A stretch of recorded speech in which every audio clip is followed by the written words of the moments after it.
Hey guys, welcome to Ollie Talks Airsoft.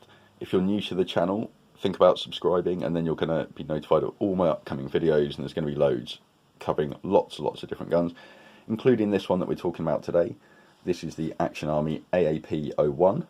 So this is the first gun, complete gun out of Action Army, and it came out last year and it absolutely took the industry by storm. The reason it did that is because it was offering an entry-level pistol that could do semi-automatic and fully automatic fire, and it was coming in at under £100. In fact, it was coming in at about £60. So I picked one of these up for about £70 in the UK. I think that's a fair price for what you're getting. So the entire pistol is constructed of polymer. So this includes the grip, the bolt. So rather than having a slide, this being based on like a Ruger Mark IV, actually has a bolt that comes out of the back here. It also has 14mm counterclockwise threads at the front, which are hidden by a plastic thread protector. So all of this is plastic, so you've got to be very careful not to misthread anything, because if you do that, it's going to be very difficult for you to correct it. So one of the big things about this is they advertise that it shoots in semi and fully automatic, and that's adjusted at the back here, and you can see there's one dot and then a line, and it just corresponds to where this is. So it's currently in semi. Nice loud click. You can see it's back in auto. It's really positive, so there's no chance that's going to accidentally bump from one to the other if you're in game. So if you're playing a semi-auto game, set it to semi-auto and it shouldn't move. The actual polymer itself, despite being very light, it's very, very strong. So I can bend it a little bit here. But not that you're ever actually going to be doing that out in game. As far as rigidity is concerned,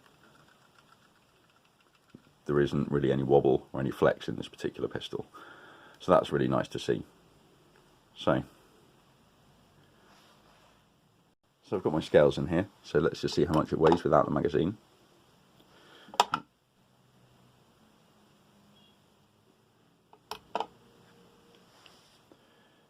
So I've got 384 grams, and with the magazine added, 664. So that's pretty light, you know, that's half a kilo, it's what, a pound or so.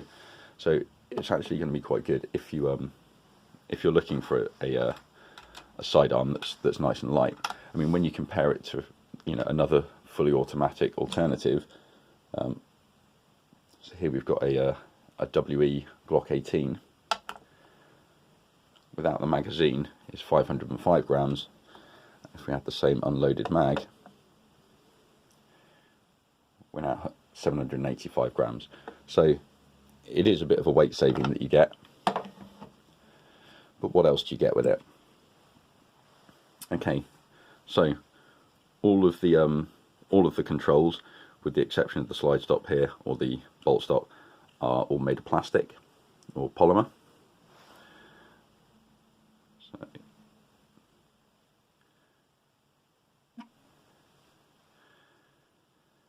So you've got some nice texturing on the front here and on the back. So checkering on the back, lines on the front. As you can see, you've got a nice thick seam line going up. This is what you would expect. I mean, it's not super expensive. So you've got your slide stop on both sides, so that's ambidextrous, and also the safety here.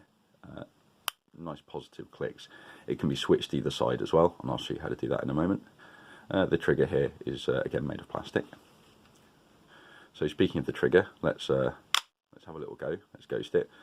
So we're currently in semi-automatic shooting mode.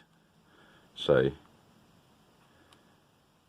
it's a bit, it's quite stiff, but nice and positive. And when you hit the wall, it's very distinct. A short trigger pull there.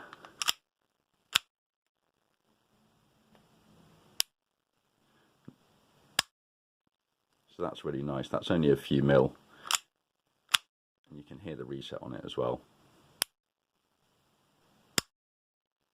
That's pretty cool. So you'll notice this looks like a pin here, but it's actually a pivot.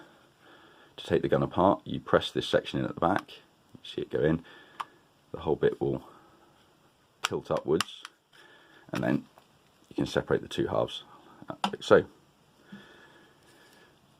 So this is where your hop-up unit is, and you can adjust your hop with the wheels here, and this is your nozzle here. You'll notice it is quite dry, but also you'll have seen in my other video where I'm talking about how to get the best out of your Glock, that it's flat. So the router on here, sorry, not the router, the nozzle is actually flat. So that's worth noting. So the magazines that work the best with this are going to be ones that have a completely flat router on, such as this one here. Right, so it's basically a Glock 18 hammer assembly. You see it looks very, very odd for being so short, and this is how you can just remove the safety, so you can have it pushing one side or the other. You can just whip this out. So when you put this back on, there we go, lovely. So let's get to the important stuff. I'm going to go get my glasses on, and let's just let's see what FPS we get from this with 0.2 gram BBs in the magazine, and let's also see if we can get a record of the rate of fire. Testing the rate of fire on a gas blowback is notoriously difficult, so let's give it a go. Let's see what we get. Right, so as always, I've got my glasses. Slip those on. So turn on the chrono. So this is actually a WE magazine, but it still has a flat router, so we should get some pretty similar performance out of this. And what I'm actually going to do is, because I've short stroked this, if I put, well, I'll just show you. If I put the magazine in and pull it back, that's not actually going to chamber the first round, because the nozzle hasn't retracted far enough. There we go. Now, when I let go of this bolt at the back here, that has now chambered around. So, we're in semi-auto. Let's see what we get from this.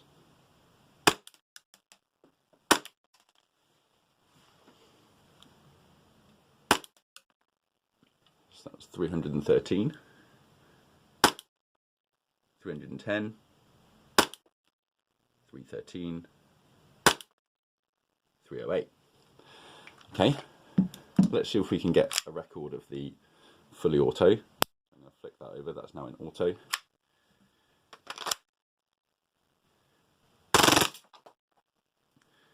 That's saying 205 FPS, but it's also saying 22.37 rounds per second. Got a few left in the mag. Let's try that again.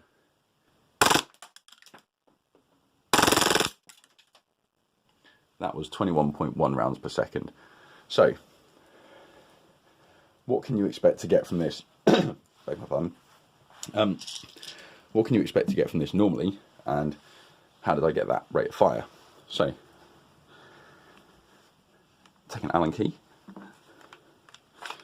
take the magazine out,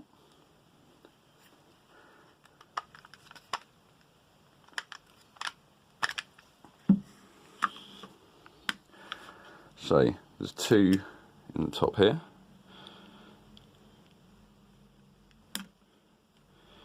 so we're going to take these off.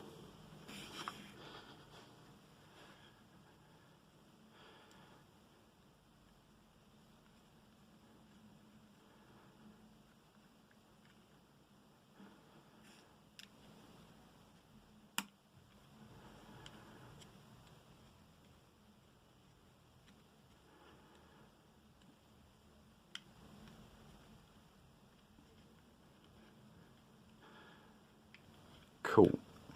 Right, so for me certainly they look to be exactly the same length. So this piece will come off. It's got a couple of little guiding notches that go here in the actual holes, and then this entire bolt just comes out. So that's what it looks like on the inside. Nothing particularly special there. And this is my short stroking just here. So all I did was I got a couple of bits of rubber and basically cut them to fit in. So if I take this off, sorry guys, it's a little bit fiddly to do on camera.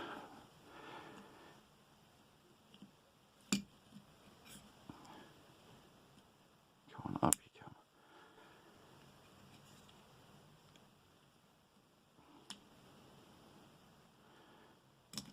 There we go. Right. So we've got the rod here, and what I'm going to do is just take these bits off.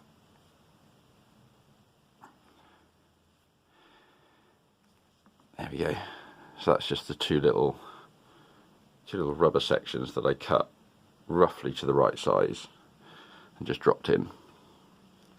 So let's put this back in. There we go, that's all back together. We're going to put this back in here.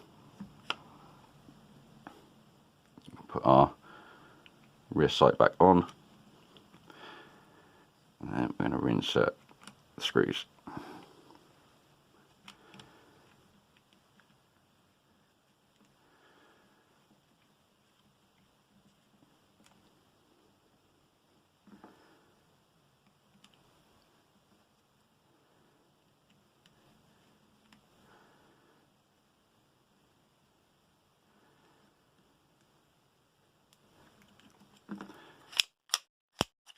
Yep, that appears to be working. So let's put the whole lot back together. Right, this is a fresh mag. The reason I'm using a different one is this one's now quite cold, so I want to give it the fair chance. So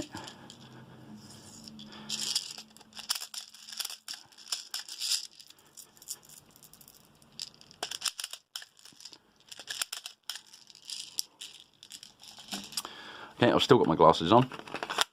So now, because I've taken the short stroke out, look there, chambers the round straight away, no problem. Okay. So that gave me 19 rounds a second. It did sound like the gas was coming out, dying on that.